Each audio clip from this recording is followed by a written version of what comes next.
할렐루야. 사랑하는 여러분, 오늘 저는 울어라 이런 제목을 대요. 울어라. 아니 금방 웃으면서 인사하더니 이런 억지가 어딨나. 웃어도 시원찮은데 울라니. 그런데 오늘 말씀에 보면 울어라, 울어라, 애곡하여라 이런 말씀이 반복적으로 나와요. 그렇다면 왜 울어야 할까요? 지금 이 시대에 물론 웃어야 되겠습니다만은 우리는 성도들은 울어야 할 일들이 많다는 거예요. 우리가 거룩한 슬픔을 가져야 합니다. 이때 믿는 자들이 하나님 앞에 왜 울어야 한다는 건가? 오늘 1장의 말씀은 메뚜기 때의 침입으로 농사를 망친 농부들의 애곡을 들어볼 수가 있습니다. 열심히 씨를 뿌리고 농사를 합니다. 그런데 가을이나 여름에 수확이 없다고 한번 생각해 보세요. 농부의 흘린 땀이 헛되고 수고가 헛수고라고 할 때 얼마나 허망하고 허전하겠어요? 여러분, 사업하는 사람이 열심히 사업했을 때 거기에 대한 소득이 있어야 되는데 소득이 없고 적자로 전전긍긍한다면 얼마나 힘들겠어요? 지금 나라적으로 볼 때 요해선지 시대에 얼마나 힘든 상황이었느냐면 4절에 보니까 남은 것이 하나도 없을 정도로 황폐화되었다 이렇게 말씀을 해요. 그래서 5절에서 깨어 울지어다 곡할지어다 말씀하시면서 그래야 할 이유에 대해서 설명하는데 8절에서도 애곡하라고 말씀하고 11절에서 곡할지어다 그 이유는 재산이 없어졌으므로 또 요해선지자는 이스라엘에게 첫 예언의 장면에서 너희가 애곡하라고 선언합니다. 첫 번째, 우리가 울어야 될 일은 재앙으로 인해서 울어야 된다는 거예요. 지금 이 당시에는 국가적 재앙이에요. 적어도 그리스도인들이 나라의 안녕과 번영을 위해서 울어야 된다는 겁니다. 애국하는 마음, 나라를 사랑하는 마음, 나의 조국이 잘 되기를 소망하는 그런 간절함이 우리에게 있어야 된다는 겁니다. 여기서 애곡이라는 단어는 애통이라는 말과 같은 뜻인데 히브리어로 사파드라고 하고 헬라어로는 오디르모스라고 하는 말인데요, 이건 슬퍼하고 아파한다 이런 뜻이에요. 슬퍼하고 아파한다. 너무 시대적 상황이 어려워서 슬퍼하고 가슴 아파하는 이런 마음으로 우리가 울어야 한다는 겁니다. 여러분, 우리는 슬퍼할 때 몇 가지 이유가 있어요. 사랑하는 가족이 내 곁을 떠났을 때 웁니다. 갑작스럽게 재산이 다 탕진됐을 때 웁니다. 어떤 때는 암병으로 그 고통 속에서 이걸 참느라고 아파서 울기도 합니다. 뭐 여러 가지 이유가 있겠는데 우리 그리스도인들은 그런 세상적이고 인간적인 억울함 때문에 우는 게 아니라 어떻게 하면 우리가 이 재앙에서 벗어나고 하나님의 은혜 가운데 살아날 수가 있는가를 위해서 울어야 되는데 먼저 우리의 죄악을 놓고 슬퍼해야 된다는 거예요. 우리가 하나님 앞에 보면 얼마나 많은 죄를 가지고 있는지 모릅니다. 여러분, 우리는 큰 재앙을 당했을 때 애곡합니다. 선지자는 그들이 최악의 날을 당한다고 선언했어요. 여기 등장하는 4가지 곤충의 재앙은 송두리째 갉아버리는 재앙의 혹독함을 말하는 거예요. 두 번째는 예배가 무너진 것 때문에 울어야 됩니다. 하나님은 우리를 거룩한 제사장으로 삼으셨어요. 우리의 본분은 예배하는 겁니다. 예배를 생명처럼 소중히 여겨야 합니다. 그런데 우리가 그동안 신분에 합당한 예배를 못 드렸어요. 목사로, 장로, 권사, 집사로서 마땅히 하나님을 예배해야 되는데, 하나님의 백성 성도로서 예배해야 되는데 그렇게 하지 못함을 우리는 울어야 된다는 겁니다. 바로 그때 우리는 슬퍼할 줄 알아야 합니다.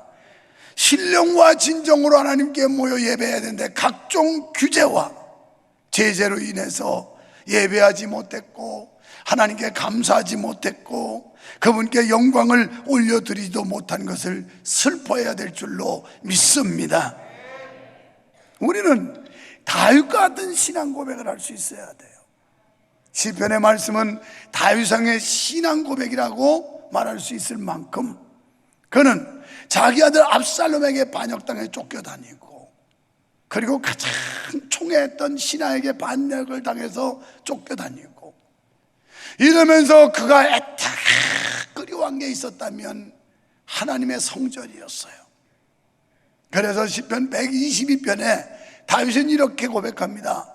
사람들이 나보고 예배당에 가자 할 때 마음이 기뻤다 이래요. 이런 은혜가 다시 회복되기를 축원합니다. 교회 오는 날 아직도 안 나오고 집에서 유튜브 보고, 그거 편법인데 그거 보고 있어요. 속이 터져요. 속이 터져. 다른 건 다 돌아다니면서 어째 예배는 안 오고 있는지. 그래서 다윗은 시편 84편에 보면 이렇게 말해요. 그는 만군의 여호와여, 주의 장막이 어찌 그리 사랑스러운지요. 그러면서 2절에서 내가 주의 장막을 그렇게 사모하다가 내 몸이 쇠약하게 되었습니다. 여러분은 교회 사랑하는 마음이 있으신가요? 정말 주님의 몸된 교회라고 한다면, 하나님 사랑하는 마음을 가지고 있다면 여러분이 교회를 사랑하고 있나요? 그는 그 후반절로 가서 10절쯤 되면 나는 세상의 첫날보다 여호와의 전에 한날이 더 행복하다 이렇게 표현해요. 여러분 이런 은혜 받으시기를 바랍니다. 그가 살던 집은 왕궁이었어요. 백형목으로 지어진 의리리한 왕궁. 교회는 형편없었어요. 그때는 이런 제대로 된 건물이 아니었어요. 그런데 거기로 여호와를 예배하고 여호와의 임재가 있고 하나님의 거룩한 영의 임재하심이 있다는 것 때문에 그렇게 사모했어요. 오늘 우리가 이렇게 거대한 예배당이 아닐지라도 하나님의 이름으로 세워진 그 장소, 그 공동체를 사랑할 수 있는 마음이 있어야 된다는 겁니다. 그는 얼마나 하나님의 성전 예배를 그리워했는지 모릅니다. 그러면서 그는 말하기를 나는 하나님의 전에 문지기가 좋사오니 그랬어요. 요새 말로 말하면 안내위원, 저 주차 안내하고 또 성전 안내하고 문지기, 그게 문지기예요. 내가 오늘 일부 예배 때 그랬어요. 뭐가 잘못돼도 한참 잘못됐다고, 올 때는 어서 오세요 이러다가 갈 때는 알아서 가. 그래도 안내위원들이 다 도망가 버렸어요. 어디로? 이거부터 고치라고 그랬어요. 올 때 환영했으면 갈 때도 친절하게 잘 보내드려야지 그 다음에 또 오고 싶지. 올 때는 헌금 내려오니까 얼른 환영했다가 갈 때는 냈으면 이제 알아서 가 이렇게 되면 그런 교회 누가 가겠냐고. 바뀌어야 돼. 바뀌어야 돼. 이게 급을 높이는 건 교회. 그것처럼 아무리 많이 해도 오합지졸이야. 이런 걸 뭐라고 그러냐면 노가다라고 그래. 노가다. 일본말로 가다가 없다. 가다는 형틀이에요. 형틀, 틀. 이 기본 어떤 틀이 있어야 되는데 이게 없어. 교회는 노가다 판이면 안 돼요. 아래 위를 알 줄 알아야 되고, 상하관계를 알 줄 알아야 되고, 목사도 귀히 여길 줄 알아야 되고. 아멘이 마음에 안 든다 그래도. 그동안 예배가 무너진 거 슬퍼해야 됩니다. 예배를 회복해야 될 줄로 믿습니다. 그래서 8절로 12절에 보니까 약혼한 남편이 죽음으로 인하여 울라 이런 말씀이에요. 그러니까 약혼한 상태고 결혼 날짜를 잡았는데 약혼남이 죽었어. 그러면 약혼녀가 얼마나 슬프겠어요. 그런 마음으로 울랐는데 성경에 보면 예수님을 신랑이라고 묘사했고 성도를 신부라고 그랬어요. 우리는 영적으로 예수님과 결혼한 관계예요. 때문에 사랑하는 애인이 보고 싶지 않겠어요? 연애하는 과정들, 여러분 연애할 때 눈만 감아도 보이고 눈을 떠도 보이고 그 남자친구 여자친구 이럴 적이 있었잖아요. 오늘 우리가 영적으로 예수 그리스도와 결혼한 사이로서 예수님을 그렇게 귀히 여기고 사랑하고 그리워할 수 있어야 된다는 거예요. 또 여호와의 전에 모든 제사가 중지되었다고 13절에서 말씀해요. 성전 예배를 드리지 못했어. 이 모든 것은 재앙의 혹독함을 말합니다. 그래서 성경은 우리에게 울라고 말씀해요. 다른 거 한 맺혀서 울지 말고, 서러워서 울지 말고, 우리가 하나님 앞에서 믿음 바로 갖지 못한 거, 우리나라의 이 환난 어려움 때문에 힘들었던 거, 그래서 나라를 위해서 울고 예배를 위해서 울고, 세 번째는 자녀를 위해서 울라는 거예요. 자녀.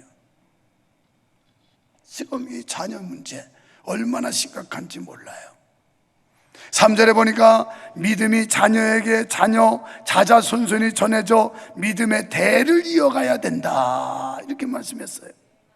우리가 자녀의 구원을 위해서 울어야 합니다. 누가복음 23장 28절에서 예루살렘 딸들에게 너희가 날 위해서 울지 말고 너희와 너희 자녀들을 위해서 울어라. 그래서 여러분, 성도의 눈물은 영혼을 살리는 줄 믿으시기 바랍니다. 우리가 하나님 앞에서 울면 하나님이 우리를 웃게 하실 줄 믿습니다. 오늘 본문에 보면 기쁨도 빼앗겼고 즐거움도 빼앗겼고, 이 코로나 시절 겪으면서 다 뺏겼어요. 사람들이 소망도 뺏기고 기쁨도 감사도 다 뺏기고, 이거 회복해야 돼. 교회적으로도 교회 밖에 모든 민족, 도민, 우리 대한민국 국민 할 것 없이 전부 다 이런 걸 회복하는 은혜가 있어야 할 줄로 믿습니다. 그래서 우리가 하나님 앞에 울어야 돼. 하나님 앞에 울면 하나님이 우리를 웃게 해주세요. 제가 만들어낸 아주 유명한 말이 있어요. 내가 편하면 하나님이 불편하시고, 내가 불편하면 하나님이 편하시다. 머리 좋으니까 제가 하면 돼. 나머지는 여러분이 하는 겁니다. 내가 편하면, 내가 불편하면, 이야, 그거 150씩은 되네. 뭐 어떤 요령을 가르쳐 주지 않아도 벌써 딱 눈치채고. 목사 닮아서 그래. 내가 편하면 하나님이 불편하세요. 여러분이 유튜브 예배하고 편리주의로 빠지면 하나님이 불편해. 나는 편해. 들어 누워가지고 그냥 핸드폰 켜놓고 이거 보고 앉았고, 하나님이 불편하다고요. 그런데 내가 예배 사수해야 되고, 기도에 나와야 되고, 새벽 기도 나와야 되고, 금요 기도에 나와야 되고, 수요 예배 나와야 되고, 주일 밤 예배에 나와야 되고, 나는 얼마나 불편한지 몰라. 그런데 하나님은 너무 편해하셔. 하나님을 편하게 해드리는 성도 되시기를 축원합니다. 그래서 마태복음 5장 4절에 보면 애통하는 사람, 우는 사람이 복 있는데 그들이 위로를 받는데요. 하나님이 위로해 주신대요. 그리고 계시록 21장 4절에 보면 우리의 눈물을 하나님이 닦아주신대요. 여러분, 뭐가 억울합니까? 뭐가 슬픕니까? 무슨 한이 맺혔습니까? 주님 앞에 우세요. 그러면 주님이 그 눈물 닦아준대. 우리 어릴 때 그러면 엄마가 그냥 눈 갖다 손으로 얼른 눈물을 닦아주잖아. 아유, 왜 그래, 왜 그래, 왜 그래, 왜 그래. 하나님도 우리가 답답해서 하나님 앞에 엎드려 기도하면 하나님이 사랑의 손으로 우리의 눈물을 닦아주신대. 이런 은혜가 있으시기를 축원합니다. 예수님은 십자가를 지심으로 구원의 길을 열어놓으셨어요. 그런데 주님은 지금 우리에게 이렇게 묻습니다. 내 자녀는 어디 있느냐? 너희 자녀가 마귀에게 쓰임받고 있지 않느냐? 너희 자녀가 죄악으로 죽음의 길을 가고 있지 않느냐? 너희 자녀가 세상 가운데 있지 않느냐? 너희 자녀가 지옥행 열차를 타고 있지 않느냐? 지금 열차가 지옥으로 가는데 뭣도 모르고 우리 자녀가 거기 올라탔어요. 야, 나와 내려. 큰일 난다. 내려라. 이게 부모 심정 아닐까요? 여러분이 진정으로 천국을 믿는다면, 여러분이 진정으로 지옥이 있음을 믿는다면, 우리의 자녀들이 지옥행 열차 탔는데 거기에 무관심하고 거기에 우리가 침묵하고 있어도 되겠습니까? 야야, 만서가 나와야 돼. 내가 촌놈이라서 우리 고향 냇가가 여름이면 강물처럼 물이 걸어가는데, 나는 모험심을 좋아하는 사람이라서 우리 친구들끼리 점점점 물이 부를 때 손잡고 가요. 그 혼자는 또 내려가지고 여러 시간 버티는데, 야, 난 나 혼자 갈 거야. 그러다가 잘난 척 하다가 또 내려가는데 쏙 들어갔다 쏙 나왔다 쏙 들어갔다 쏙 나왔다 막 물을 먹고 조금만 더 내려가면 소용돌이 가서 난 이제 죽었을 거예요 그때. 막 이러는데 나중에 들어보니까 우리 고문의 누나가 저 바깥에 보고, 아이고 저 만석이 죽는다고 만석이 죽는다고 막 이러면서 소리를 쳤다는 거예요. 나중에 나와서 들어보니까. 여러분, 한 생명이 죽는데도 안타까운 마음으로 소리치는데 한 영혼이 영원한 지옥에 들어가는데 잠자고 있단 말이에요. 여러분의 가족이, 여러분의 자식들이 지금 지옥불을 향해 가고 있는데 아무렇지도 않단 말이에요. 이걸 울어야 된다는 거예요. 이걸 울어야 돼요. 사랑하는 내 남편, 내 아내가 지금 지옥 행렬차를 타고 있는데도 상관없단 말이에요. 나를 낳아주고 길러준 부모님들이 지금 지옥 행렬차를 타고 가는데도 나와는 전혀 상관없단 말이에요. 저 교회 밖에 수많은 영혼들이 지옥 행렬차에 올라서 지금 불구덩이로 달려가는데도 아무렇지도 않다는 거예요. 이걸 울어야 된다는 거예요. 영혼 구원을 위해서 울어야 합니다. 눈물의 씨앗을 뿌려야 합니다. 이제 봄철 파종기에 우리는 눈물의 씨앗을 뿌려야 돼요. 언젠가 태신자 카드를 나눠줄 겁니다.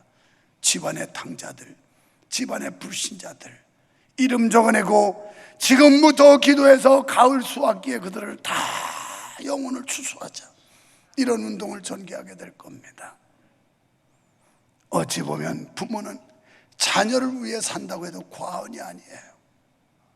정말 여러분 자식이 좋은 대학 떨어진 것 때문에 슬퍼하지 말고, 여러분 자식이 입사 면접 받아 떨어진 것 때문에 억울해하지 말고, 우리가 그 영혼이 아직도 주님을 만나지 못해서 지옥 가는 거, 이걸 안타까워해야 되고, 이걸 슬퍼해야 되고, 이걸 애통하는 우리가 되어야 할 줄로 믿습니다. 이제 우리는 약한 것에 눈물을 흘리지 말고 값진 것에 눈물을 흘려야 됩니다. 하나님 앞에 우리 죄를 자복하며 울어야 하고, 그동안 예배가 다 무너진 것을 안타까워하며 울어야 하고, 우리의 가족, 사랑하는 내 자식들이 믿음에서 벗어나 있는 것을 울어야 하고, 이제 하나님께 나아가는 길이 열리고 천국문을 열어놓았는데 모르고 방황하는 너희 자녀를 위해서 울어라. 믿지 않는 영혼을 위해서 울라는 게 성경의 가르침이에요. 이제 우리가 회복하는 길은 기도하는 것밖에 없습니다. 14절에 말씀합니다. 성경은 이렇게 말씀해요. 너희는 금식일을 정하고, 디데이를 정하라는 거예요. 성회를 소집하여 사람들을 모으라는 거예요. 그리고 장로들과 이 땅의 모든 주민들을 너희 하나님 여호와의 성전으로 모으고, 성전을 새벽 기도가 살아나기를 소원합니다. 금요 기도회로 모이기를 축원합니다. 수요 예배 나오시기를 축원합니다. 모든 민족 전체가 제사장을 중심으로 한 눈물을 모아라. 단에 수종도는 레위인도, 하나님께 수종도는 백성들도 눈물을 모으라는 거예요. 그러니까 이 시대를 말한다면 목사, 장로, 권사, 집사, 일반 성도까지 모두가 기도의 눈물을 모으라는 겁니다. 우리 모두 회개의 눈물을 모읍시다. 대표자인 제사장과 장로만이 아니라 전체가 또한 동시에 하나님 앞에 부르짖어야 합니다. 우리는 울면서 부르짖어야 돼요. 성회로 모여서 부르짖어야 돼요. 여호와의 전에 몰수히 모으라고 했으니 부르짖는 모든 방법을 총동원해서 우리가 눈물을 흘리며 기도하여 하나님의 영광을 회복해야 하고, 믿음을 회복해야 하고, 교회를 회복해야 되고, 나라의 평안을 회복해야 되고, 잃었던 걸 회복하는 은혜가 있기를 주님의 이름으로 축원합니다.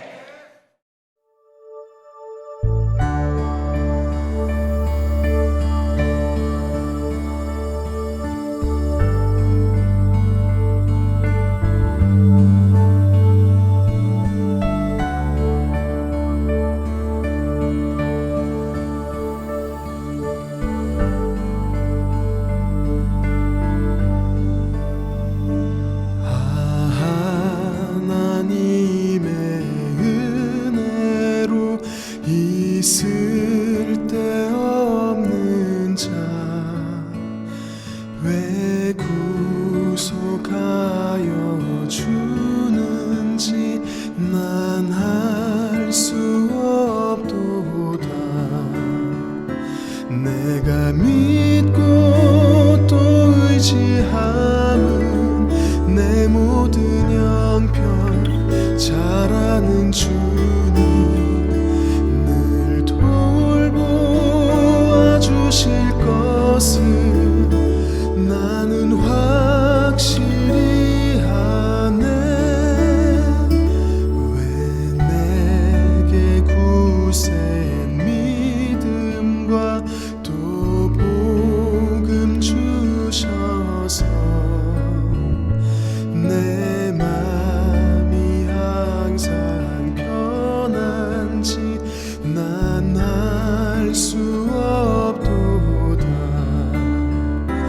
내가 믿고 또 의지함은 내 모든 형편 잘 아는 주님 늘 돌보아 주실 것을 나는 확실히 아네.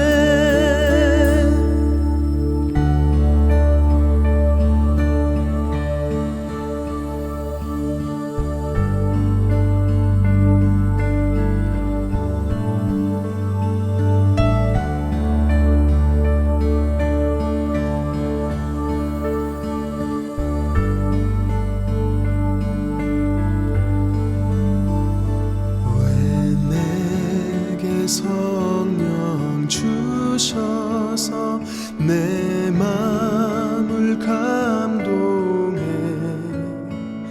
주 예수 믿게 하는지 난 알 수 없도다. 내가 믿고 또 의지함은 내 모든 형편 잘 아는 주님 늘 돌보아 주실 것을 나는 확실히 아네. 내가 믿고 또 의지함은 내 모든 형편 잘 아는 주님 늘 돌보아 주실 것을